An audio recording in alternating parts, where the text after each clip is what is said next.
अच्छे दिन तो आए नहीं, लेकिन क्या अब और ज्यादा बुरे दिन आने वाले हैं? आखिरकार ऐसा आरबीआई के गवर्नर ने क्या कह दिया कि पूरे देश में उसको लेकर चर्चा हो रही है?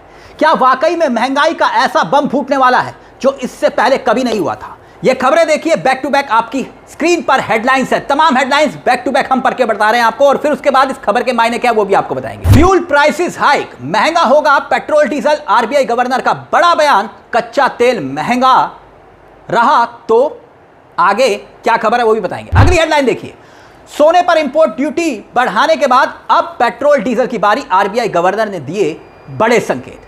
तीसरी हेडलाइन देखिएगा, आरबीआई गवर्नर ने चेताया स्थिति ना सुधरी तो पेट्रोल डीजल की कीमतों में बढ़ोतरी तय। क्या वाकई में यह खबरें जो बताती हैं कि देश में अब पेट्रोल डीजल के दाम बढ़ने से पहले एक भूमिका बनाई जा रही है? भूमिका मोदी जी ने अपना काफिला कम कर दिया। केंद्रीय पेट्रोलियम मंत्री हरदीप सिंह पुरी, जी हां वही एप्स्टीन वाले हरदीप सिंह पुरी के बाद अब भारतीय रिजर्व बैंक यानी कि आरबीआई के गवर्नर ने यह सीधे तौर पर संकेत दे दिया है। सरकारी तेल कंपनियों पर कच्चे तेल की बढ़ती लागत के बोझ का जिक्र किया जा रहा है, लेकिन यह नहीं बताया जा रहा कि जब क्रूड ऑयल की कीमत कम थी तब इन तेल कंपनियों ने कितना कमाया। मिडल ईस्ट में जारी तनाव का असर दुनिया भर में देखने को मिल रहा है, इसमें कोई दो राय नहीं। अब कहा जा रहा है कि तेल की कीमतों में लगातार बढ़ोतरी हो रही है और इसी वजह से भारत में भी पेट्रोल डीजल की कीमतों में इजाफा करना मजबूरी हो गया। लेकिन यह चुनाव के बाद ही याद आया। कहा जा रहा है यह संघर्ष इसी तरह से लंबे वक्त तक चलता रहा तो भारत में पेट्रोल और डीजल के दाम बढ़ाने के सिवा कोई चारा नहीं होगा। और यह हम नहीं कह रहे हैं, बल्कि खुद भारतीय रिजर्व बैंक के आरबीआई के गवर्नर संजय मल्होत्रा कह रहे हैं। मतलब कुल मिलाकर ग्राहकों पर, आम जनता पर महंगाई का बम फूटने के पूरे आसार बताए जा रहे हैं। आपकी स्क्रीन पर देखिए संजय मल्होत्रा का बयान, हम आपको पढ़कर बताते हैं। उन्होंने कहा कि अगर यह स्थिति लंबे समय तक बनी रहती है तो सरकार की कीमतों में हुई बढ़ोतरी का कुछ भार ग्राहकों पर डालना ही पड़ेगा। ग्राहक मतलब आप लोग। आगे उन्होंने कहा कि संघर्ष जारी रहने के कारण उत्पाद शुल्क में कटौती की गई है, जबकि सरकारी ईंधन खुदरा विक्रेता कच्चे तेल की कीमतों में हुई वृद्धि को वहन कर रहे हैं। मतलब ये कि वो कह रहे हैं कि भैया जो ये तेल कंपनियां है ना वो बोझ उठा रहे हैं। अब संजय मल्होत्रा का ये बयान जो है पीएम मोदी के तेल और गैस की खपत कम करने की अपील से जोड़ कर देगी। ऐसे में ये लोगों के लिए एक टेंशन, खतरे की घंटी है। तो वहीं प्रधानमंत्री तो कह ही रहे हैं सोना मत खरीदो, सोना छोड़ दो। अब सोना मतलब नींद नहीं, सोना खरीदना छोड़ दो ताकि देश का जो विदेशी मुद्रा भंडार है वो बचा रहे। अब मोदी जी की चिंता देखिए, वहां चुनावी रैलियों में व्यस्त थे और अब अपने काफिले को कम कर दिया। वहां रोड शो पे रोड शो कर रहे थे और अब महंगाई का बम फूट रहा है। खबरों को जोड़कर देखिएगा, भारत दुनिया में तेल का तीसरा बड़ा उपभोक्ता है, लेकिन ईरान युद्ध के कारण उसका आयात बिल काफी बढ़ गया है। हार्मून स्टेट के बाद होने के कारण जो बंद है, हार्मून स्टेट वो बंद है और उस कारण कच्चे तेल का आयात प्रभावित हुआ।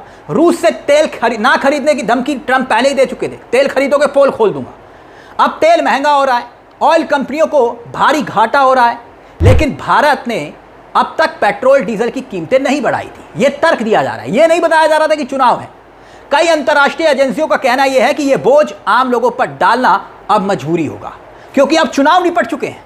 ऐसी स्थिति में मोदी जी विदेश भी जा रहे हैं तो मौका भी अच्छा है, दस्तूर भी अच्छा है, तो आरबीआई के गवर्नर भूमिका बना रहे हैं। पीटीआई ने सरकार को सूत्रों के हवाले से खबर दी है। देखिए आपकी स्क्रीन पर क्या खबर दी है।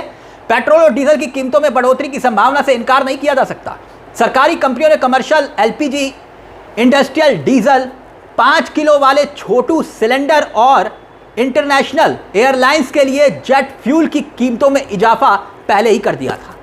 हालांकि पेट्रोल डीजल में अब तक कोई कीमत नहीं बढ़ाई गई थी, लेकिन अब पूरी तैयारी हो चुकी है।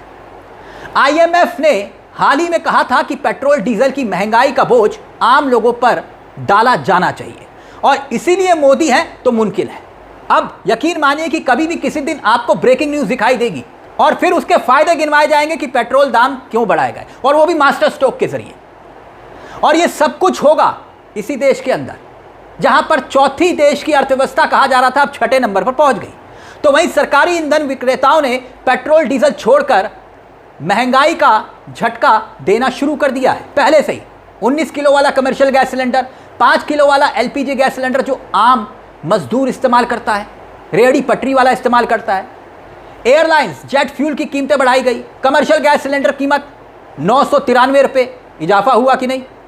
खुदरा पेट्रोल, डीजल, घरेलू एलपीजी कीमतें, सब कुछ बढ़ता जा रहा है। अब इस हालात में आरबीआई के गवर्नर संकेत दे रहे हैं कि अभी पिक्चर बाकी है। और यकीन मानिए, क्योंकि अब चुनाव निपट चुका है, मोदी जी को सब मालूम था, तभी तो वो 2 महीने से इतनी मेहनत कर रहे थे, महंगाई को काम करने के लिए नहीं, चुनाव जीतने के लिए। क्योंकि अगर ये हालात हैं तो ये हालात तो दोस्त 2 महीने पहले भी थे। तो मोदी जी का फोकस तब देश के लिए नहीं था, तब था चुनाव के लिए, पार्टी के लिए। क्योंकि पहले चुनाव जीतना जरूरी है, रैली करना जरूरी है, रोड शो करना जरूरी है। और जब बम फूटेगा महंगाई का तो वो आम जनता आप झेलेंगे, मोदी जी थोड़ी ना झेलेंगे। क्योंकि मोदी है तो मुमकिन है। अब इस पूरे मुद्दे को लेकर आपकी क्या राय है? अपनी राय हमें कमेंट बॉक्स में जरूर दीजिएगा। मुझे तिलक चावला को दीजिए इजाजत। एक छोटी सी दरख्वास्त, चैनल को सब्सक्राइब करना मत भूलिएगा। मंच आप ही का है, जहां हम सिर्फ खबर नहीं दिखाते बल्कि खबर के पीछे की खबर भी बताते हैं। नमस्कार, जय हिंद, जय भारत।